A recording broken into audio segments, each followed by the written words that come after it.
अब तक आपने देखा कि कैसे आरव को पता चला कि वो केवल एक साधारण युवक नहीं बल्कि कर्ण के कवच कुंडल की शक्ति से जुड़ा हुआ नया रक्षक है। आपने देखा कि कैसे अग्निवलय नाम का रहस्यमयी संगठन सदियों पुरानी उस दिव्य शक्ति को अपने नियंत्रण में लेना चाहता है। आपने देखा कि हिमालय की गुफा में आरव ने अग्नि की परीक्षा पार की और फिर एक तीसरी उससे भी प्राचीन शक्ति ने प्रकट होकर ये संकेत दिया कि ये खेल केवल शक्ति का नहीं, संतुलन का है। आपने ये भी देखा कि आरव को कवच कुंडल का पहला अंश तो मिल गया, लेकिन पूरी शक्ति अभी भी अधूरी है और अग्निवलय अब दूसरे अंश की तलाश में निकल चुका है। अब सवाल ये है, क्या दूसरा अंश पहले अग्निवलय के हाथ लगेगा या आरव समय रहते उसे खोज पाएगा? और क्या अगली बार संतुलन बचेगा या युद्ध निश्चित है? तो वीडियो को लाइक कीजिए, कमेंट में अपनी राय जरूर लिखिए कि आपको क्या लगता है आगे क्या होने वाला है। और अब आइए शुरू करते हैं कहानी का अगला रहस्यमयी अध्याय। सुबह का सूरज उग चुका था, लेकिन आरव के भीतर जैसे अंधेरा और गहरा हो गया था, क्योंकि वो जान चुका था कि अब ये सिर्फ एक रहस्य की खोज नहीं रही, बल्कि एक ऐसी लड़ाई की शुरुआत है जिसमें दुश्मन दिखाई भी देता है और नहीं भी देता, और जिसमें हर कदम पर धोखा, शक्ति और नियति तीनों साथ चल रहे हैं। साधु चुपचाप सड़क किनारे खड़ा था। उसकी आंखें दूर क्षितिज की ओर थीं, जैसे वो आने वाले तूफान को पहले ही देख पा रहा हो। और जब उसने नक्शे पर चमकते उस नए स्थान को फिर से देखा, तो उसकी आवाज में एक ऐसा कंपन था जो डर का नहीं बल्कि वर्षों से प्रतीक्षित क्षण का संकेत था। हिमालय हमें बुला रहा है, उसने धीमे स्वर में कहा। और हिमालय कभी किसी को यूं ही नहीं बुलाता, वहां सिर्फ वही पहुंचता है जिसे स्वीकार किया जाता है। आरव ने अपनी हथेली की ओर देखा, जहां हल्की सुनहरी रेखाएं अब पहले से अधिक स्पष्ट दिखाई दे रही थीं, जैसे कोई अदृश्य कवच धीरे धीरे उसकी त्वचा के भीतर आकार ले रहा हो। और उसी क्षण उसे महसूस हुआ कि ये शक्ति केवल रक्षा नहीं करती, ये दिशा भी देती है। यात्रा आसान नहीं थी, क्योंकि जैसे जैसे वे उत्तर की ओर बढ़ रहे थे, वैसे वैसे अग्निवलय की परछाइयां भी उनके आसपास गहरी होती जा रही थी। और हर स्टेशन, हर बस अड्डा, हर ढाबे पर आरव को लगता था कि कोई उन्हें देख रहा है, कोई उनकी चाल, उनकी सांस और उनकी योजना तक पढ़ रहा है। हिमालय की तलहटी में पहुंचते ही हवा बदल गई, और उस हवा में बर्फ की ठंडक के साथ एक अजीब सी पवित्रता थी, जैसे सदियों से जमा कोई रहस्य उन पहाड़ों की चट्टानों में सांस ले रहा हो। और जैसे ही आरव ने पहला कदम उस पथरीले रास्ते पर रखा, उसकी हथेली में अचानक एक हल्की गर्माहट उठी, जो संकेत दे रही थी कि वे सही दिशा में हैं। साधु ने उसे चेताया कि आगे का रास्ता सिर्फ शारीरिक परीक्षा नहीं होगा, बल्कि मानसिक और आध्यात्मिक भी होगा, क्योंकि कवच कुंडल केवल बलवान को नहीं, योग्य को चुनते हैं। और योग्यता का अर्थ केवल शक्ति नहीं, बल्कि त्याग, संतुलन और धैर्य भी है।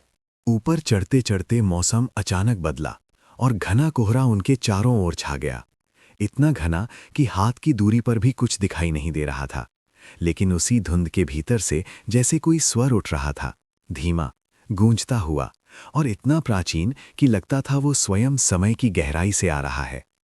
आरव ने रुककर आंखें बंद की और उस स्वर को सुनने की कोशिश की, और तभी उसकी हथेली की सुनहरी रेखाएं तेज हो उठीं, जैसे वो स्वर सीधे उसी तक पहुंच रहा हो।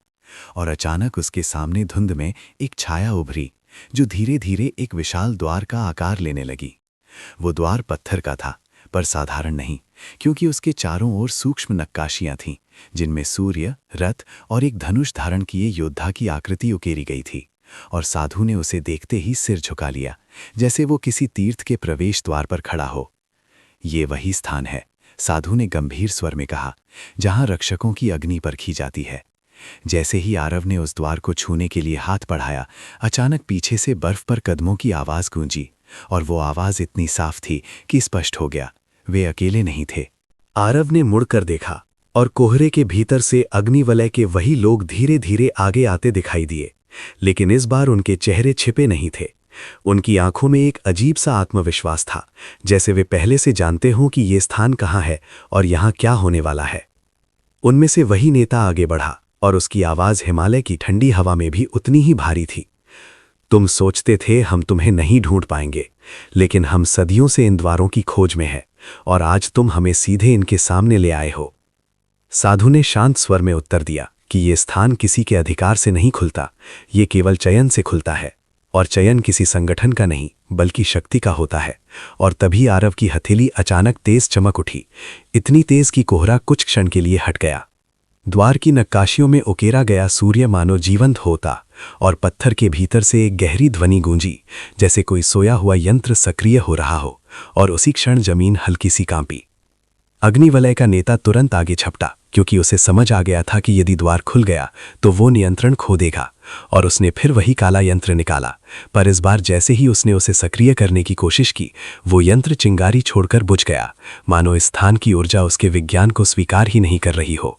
आरव ने पहली बार बिना भय के आगे कदम बढ़ाया और उसकी हथेली से निकली रोशनी अब केवल परत नहीं बना रही थी, बल्कि एक आकृति का रूप ले रही थी, एक स्वर्णिम कवच की आभा जो उसके शरीर के चारों ओर क्षण भर के लिए दिखाई दी और फिर अदृश्य हो गई।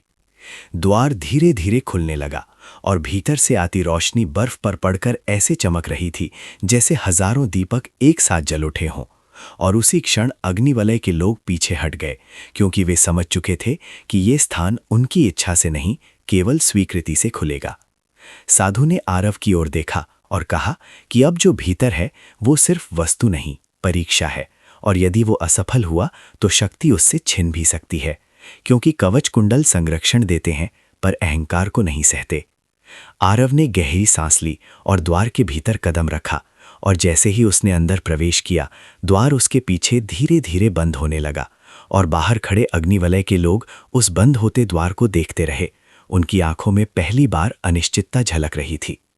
भीतर एक विशाल गुफा थी, जिसकी दीवारों पर सूर्य की किरणें किसी अदृश्य स्रोत से गिर रही थीं, और गुफा के मध्य एक चबूतरे पर कुछ चमक रहा था, पर वो साफ दिखाई नहीं दे रहा था, क्योंकि उसके चारों ओर एक ऊर्जा वृत्त घूम रहा था। आरव ने महसूस किया कि ये केवल खोज नहीं, निर्णय का क्षण है। और जैसे ही वो उस चबूतरे के करीब पहुंचा, उसकी हथेली की रेखाएं पूरी तरह सुनहरी हो गईं, और गुफा में गूंजती आवाज ने कहा, रक्षक, क्या तुम त्याग जानते हो? आरव ठिठक गया, क्योंकि ये प्रश्न शक्ति से नहीं, चरित्र से जुड़ा था, और उसे समझ आया कि ये परीक्षा युद्ध की नहीं, भीतर की है। गुफा की रोशनी और तेज हो गई और चबूतरे पर रखी वस्तु का आकार धीरे धीरे स्पष्ट होने लगा। वो क्या था, सचमुच कवच कुंडल का अंश या केवल अगली परीक्षा का भ्रम? और ठीक उसी क्षण गुफा की दीवारों पर छाया हिलने लगी, जैसे कोई और भी भीतर प्रवेश कर चुका हो। गुफा के भीतर गूंजती वो आवाज अभी शांत भी नहीं हुई थी कि दीवारों पर फैली परछाइयां अचानक आकार लेने लगी, और आरव ने महसूस किया कि ये कोई साधारण भ्रम नहीं, बल्कि ऐसी शक्ति का प्रकट होना है जो केवल देखने के लिए नहीं, परखने के लिए सामने आई है। क्योंकि गुफा की हवा अब भारी हो चुकी थी और हर सांस के साथ उसके भीतर की धड़कन तेज होती जा रही थी। चबूतरे के चारों ओर घूमता ऊर्जावृत्त अचानक ऊपर उठा और उसके भीतर से अग्नि की पतली रेखाएं निकलने लगीं, जो धीरे धीरे एक योद्धा का आकार लेने लगी। और वो आकृति इतनी विशाल थी कि उसका सिर गुफा की छत को छूता प्रतीत हो रहा था, जबकि उसकी आंखों में सूर्य जैसी चमक थी और उसके शरीर पर स्वर्णिम कवच की झलक साफ दिखाई दे रही थी। आरव का गला सूख गया, क्योंकि उसके सामने जो खड़ा था वो केवल कोई रक्षक छाया नहीं, बल्कि उस दिव्य ऊर्जा का प्रतीक था जिसे लोग सदियों से कर्ण की शक्ति के रूप में जानते आए हैं। और उसी क्षण गुफा में गूंजती आवाज ने फिर कहा, रक्षक बनने से पहले तुम्हें त्याग की अग्नि से गुजरना होगा, क्योंकि कवच केवल शरीर की रक्षा नहीं करता, वो आत्मा की परीक्षा भी लेता है। आरव ने साहस जुटाकर एक कदम आगे बढ़ाया, और जैसे ही उसने चबूतरे के समीप पहुंचने की कोशिश की, अचानक गुफा का फर्श लाल आभा से चमक उठा और अग्नि की लपटें उसके चारों ओर घूमने लगी। पर आश्चर्य ये था कि वो अग्नि जलाती नहीं थी, बल्कि भीतर की स्मृतियों को उजागर कर रही थी, और उसकी आंखों के सामने एक एक कर उसके जीवन के वे क्षण उभरने लगे जब उसने डर के कारण पीछे हटना चाहा था। उसे अपना बचपन याद आया, वो दिन जब उसने अन्याय होते देखा था लेकिन चुप रहा था, वो क्षण जब उसने अपने ही डर को सही ठहराने की कोशिश की थी। और हर स्मृति के साथ अग्नि की लपटें तेज होती जा रही थी, मानो ये परीक्षा शक्ति की नहीं बल्कि साहस की हो। और उसी समय गुफा की छाया में हलचल हुई।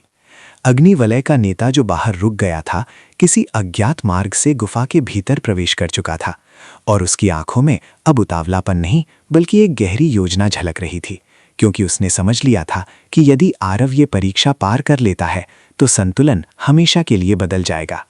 वो धीरे धीरे ऊर्जा वृत्त के पास पहुंचा और उसने अपनी मुट्ठी में कुछ दबाया, जिससे गुफा की दीवारों पर काली तरंगे फैलने लगीं और वे तरंगे अग्नि की लपटों से टकराकर एक अजीब सी गर्जना उत्पन्न करने लगीं, जिससे परीक्षा का संतुलन डगमगाने लगा। आरव ने महसूस किया कि उसकी हथेली की सुनहरी रेखाएं पहले से अधिक तीव्र हो रही हैं, जैसे भीतर कोई निर्णय आकार ले रहा हो, और उसी क्षण उसने अपनी आंखें बंद कर लीं, क्योंकि उसे समझ आ गया था कि इस अग्नि से लड़ना नहीं है, इसे स्वीकार करना है। जैसे ही उसने भय को त्यागने का संकल्प लिया, अग्नि की लपटें अचानक शांत होने लगी और ऊर्जा वृत्त स्थिर हो गया, और उस विशाल स्वर्णिम आकृति ने अपना हाथ आगे बढ़ाया, जिसमें एक चमकता हुआ कुंडल धीरे धीरे स्पष्ट होने लगा। पर वो पूर्ण नहीं था, वो केवल एक अंश था, जैसे किसी बड़ी शक्ति का पहला संकेत। गुफा की आवाज गूंजी, ये केवल प्रतीक है, पूर्ण कवच नहीं, क्योंकि पूर्ण शक्ति एक साथ किसी को नहीं मिलती। जो संतुलन समझेगा वही आगे बढ़ेगा। अग्निवलय का नेता क्रोध से भर उठा, क्योंकि उसने देखा कि उसकी काली तरंगें उस ऊर्जा के सामने टिक नहीं पा रहीं, और उसने अंतिम प्रयास में उस चबूतरे की ओर छलांग लगाई। पर जैसे ही उसने उस ऊर्जा वृत्त को छूने की कोशिश की, एक तेज प्रकाश लहर उठी और वो दूर जा गिरा, मानो स्वयं गुफा ने उसे अस्वीकार कर दिया हो। आरव ने आंखें खोली और देखा कि उसके हाथ में अब हल्की स्वर्णिम आभा स्थिर हो चुकी है, और वो कुंडल का वो अंश उसके सामने मंडरा रहा है, जैसे उसकी प्रतीक्षा कर रहा हो। पर जैसे ही उसने उसे छूने के लिए हाथ बढ़ाया, गुफा की दीवारें फिर कांप उठीं और वही आवाज फिर गूंजी, रक्षक, याद रखो, शक्ति लेने से पहले उसका मूल्य समझना आवश्यक है। गुफा की छत से बर्फ की महीन परत टूटकर नीचे गिरने लगी और बाहर से आती हवा में तूफान की गर्जना सुनाई देने लगी, मानो हिमालय स्वयं इस निर्णय का साक्षी बन रहा हो। और साधु, जो बाहर प्रतीक्षा कर रहा था, उस कंपन को महसूस कर समझ गया कि परीक्षा अपने चरम पर पहुंच चुकी है। अंदर खड़ा आरव अब दो राहों के सामने था। वो उस आभा को स्वीकार कर आगे बढ़ सकता था, या उसे अस्वीकार कर संतुलन को सुरक्षित रख सकता था। और ये निर्णय केवल उसकी शक्ति नहीं, बल्कि उसके चरित्र को परिभाषित करने वाला था। और तभी गुफा के अंधेरे कोने से एक और छाया उभरी, जो अग्निवलय के नेता की नहीं थी, बल्कि उससे भी अधिक प्राचीन और स्थिर थी। और उसकी उपस्थिति ने संकेत दिया कि ये खेल केवल दो पक्षों का नहीं, बल्कि किसी तीसरी शक्ति का भी है, जो अब तक मौन थी। गुफा की रोशनी अचानक धुंधली हुई, कुंडल का वो अंश तीव्र चमकने लगा, और आरव ने महसूस किया कि निर्णय का क्षण अब टल नहीं सकता। क्या वो शक्ति को स्वीकार करेगा? क्या अग्निवलय फिर कोई चाल चलेगा? और वो तीसरी छाया कौन है जो अब सामने आने को तैयार है? गुफा के भीतर फैलती धुंधली रोशनी के बीच जब वो तीसरी छाया धीरे धीरे आकार लेने लगी, तो आरव ने महसूस किया कि ये उपस्थिति अग्निवलय से भी अधिक स्थिर और प्राचीन है, क्योंकि उसकी आभा में क्रोध नहीं था, पर उसमें ऐसी गंभीरता थी जो केवल उन शक्तियों में होती है जो निर्णय सुनाने आती हैं, हस्तक्षेप करने नहीं। अग्निवलय का नेता, जो अभी अभी ऊर्जा की लहर से दूर जा गिरा था, भी उस छाया को देखकर कुछ पल के लिए जड़ हो गया, क्योंकि स्पष्ट था कि ये शक्ति उसके नियंत्रण से बाहर है और शायद उसकी कल्पना से भी पुरानी है।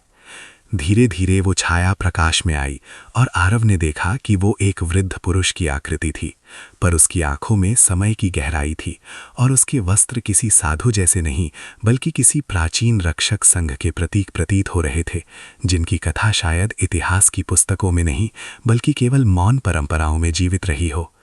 उसने गूंजती हुई आवाज में कहा, अग्निवलय संतुलन तोड़ना चाहता है, और तुम आरव संतुलन को समझे बिना शक्ति लेना चाहते हो, इसलिए निर्णय अभी नहीं होगा। गुफा की दीवारें उस स्वर से कांप उठीं और चबूतरे पर मंडराता स्वर्णिम कुंडल अंश अचानक स्थिर हो गया, मानो वो भी आदेश की प्रतीक्षा कर रहा हो। और उसी क्षण हिमालय के बाहर उठता तूफान और तीव्र हो गया, जैसे प्रकृति स्वयं इस संवाद को सुन रही हो। अग्निवलय का नेता उठ खड़ा हुआ और क्रोध में बोला कि वो सदियों से इस क्षण की प्रतीक्षा कर रहा है कि उसके पूर्वजों ने इन द्वारों की खोज में अपने जीवन गंवाए हैं, और अब जब शक्ति सामने है तो कोई अदृश्य नियम उसे रोक नहीं सकता, क्योंकि उसके लिए संतुलन नहीं, नियंत्रण ही अंतिम सत्य है। वृद्ध आकृति ने उसकी ओर देखा और उसकी दृष्टि में दया भी थी और कठोरता भी, क्योंकि उसने शांत स्वर में कहा कि नियंत्रण कभी स्थायी नहीं होता, और जो शक्ति केवल अधिकार के लिए ली जाती है वो अंततः अपने धारक को ही भस्म कर देती है। आरव इस संवाद के बीच खड़ा था और उसकी हथेली में धड़कती सुनहरी आभा अब उसके हृदय की धड़कन से तालमेल बिठा रही थी, जैसे कवच कुंडल का अंश उसकी नीयत को पढ़ रहा हो। और उसी क्षण उसे समझ आया कि ये केवल बाहरी युद्ध नहीं बल्कि भीतर का निर्णय है। क्या वो शक्ति को साधन बनाएगा या लक्ष्य? गुफा की छत से गिरती बर्फ की महीन परत अब ऊर्जावृत्त से टकराकर प्रकाश में बदल रही थी, और वृद्ध आकृति ने अपना हाथ उठाकर कहा कि यदि रक्षक को आगे बढ़ना है तो उसे एक और परीक्षा देनी होगी, ऐसी परीक्षा जिसमें उसे त्याग का अर्थ केवल शब्दों में नहीं बल्कि कर्म में सिद्ध करना होगा। अचानक गुफा के बीच एक नया दृश्य उभरा, जिसमें आरव ने देखा कि यदि वो कुंडल अंश को अभी स्वीकार करता है तो अग्निवलय उसे रोकने के लिए युद्ध छेड़ेगा, और उस युद्ध में निर्दोष लोग भी आहत होंगे, जबकि यदि वो उसे अभी अस्वीकार कर देता है तो शक्ति छिपी रहेगी पर संतुलन सुरक्षित रहेगा। अग्निवलय का नेता चीखा कि ये भ्रम है, ये उसे डराने की चाल है, और उसने फिर एक बार अपनी मुट्ठी में छिपे उपकरण को सक्रिय करने की कोशिश की, पर इस बार उपकरण टूटकर उसके हाथ में ही बिखर गया, मानो गुफा स्वयं उसकी अधीरता को अस्वीकार कर रही हो। आरव ने आंखें बंद की और पहली बार बिना किसी भय के कहा कि यदि शक्ति से संतुलन टूटता है तो वो उसे अभी स्वीकार नहीं करेगा, क्योंकि रक्षक का अर्थ अधिकार नहीं, जिम्मेदारी है। और जैसे ही उसके शब्द गुफा में गूंजे, कुंडल अंश की चमक अचानक शांत होकर एक सूक्ष्म किरण में बदल गई और सीधा उसकी हथेली में समा गई, बिना किसी विनाश के, बिना किसी गर्जना के। वृद्ध आकृति के चेहरे पर हल्की मुस्कान आई और उसने कहा कि यही पहला संकेत है कि वो रक्षक बनने की राह पर है, क्योंकि जिसने शक्ति को रोकना सीखा वही उसे सही समय पर उपयोग करना भी सीखेगा। अग्निवलय का नेता ये दृश्य देखकर पीछे हट गया, क्योंकि उसने समझ लिया कि ये लड़ाई केवल बाहरी बल से नहीं जीती जा सकती, और उसकी आंखों में अब एक नई योजना की झलक थी, जैसे वो हार नहीं बल्कि अगले अवसर की प्रतीक्षा कर रहा हो। गुफा की रोशनी धीरे धीरे मंद पड़ने लगी, वृद्ध आकृति धुंध में विलीन होने लगी, और जाते जाते उसने कहा कि ये केवल आरंभ है, क्योंकि कवच का अंश अभी शेष है, और जब तक दोनों पूर्ण रूप में एक नहीं होते तब तक संतुलन अधूरा रहेगा। बाहर हिमालय का तूफान अचानक थम गया, जैसे प्रकृति ने निर्णय स्वीकार कर लिया हो, और साधु ने दूर खड़े होकर देखा कि गुफा का द्वार फिर से बंद हो चुका था, पर इस बार उसके चेहरे पर चिंता नहीं बल्कि आशा थी। आरव बाहर आया तो उसकी आंखों में पहले जैसा भय नहीं था बल्कि एक गंभीर शांति थी, क्योंकि उसने समझ लिया था कि रक्षक बनना शक्ति पाने का नाम नहीं बल्कि सही समय तक उसे थामे रखने का साहस है। पर दूर बर्फीली चट्टानों के पीछे अग्निवलय का नेता खड़ा था, और उसने अपने एक साथी से धीमे स्वर में कहा, उसे पहला अंश मिल गया है, अब दूसरा अंश हमें पहले खोजना होगा, क्योंकि अगली बार संतुलन नहीं, युद्ध होगा। आरव ने अनजाने में अपनी हथेली कस ली, और उसे लगा जैसे भीतर छिपी स्वर्णिम आभा ने उस चेतावनी को सुन लिया हो। क्या अग्निवलय सचमुच दूसरा अंश खोज लेगा? क्या वृद्ध आकृति फिर सामने आएगी? और क्या कवच कुंडल कभी पूर्ण रूप में प्रकट होंगे? तो आज आपने देखा कि कैसे शक्ति को पाने से बड़ा है उसे संभालने का साहस, और कैसे आरव ने कवच कुंडल के पहले अंश को संतुलन के साथ स्वीकार किया।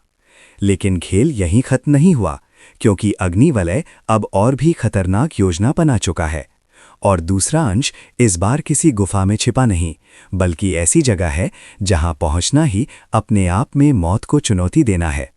अगला भाग इससे भी अधिक रहस्यमयी, अधिक खतरनाक और अधिक चौंकाने वाला होगा, जहां पहली बार युद्ध की आहट साफ सुनाई देगी। अगर आप जानना चाहते हैं आगे क्या होगा तो अभी चैनल को सब्सक्राइब कीजिए, वीडियो को लाइक कीजिए और कमेंट में ज़रूर लिखिए क्या आरव सही कर रहा है या उसे पूरी शक्ति तुरंत ले लेनी चाहिए थी। मिलते हैं अगले भाग में, जहां रहस्य और भी गहरा होगा और कहानी लेगी ऐसा मोड़ जिसकी आपने कल्पना भी नहीं की होगी।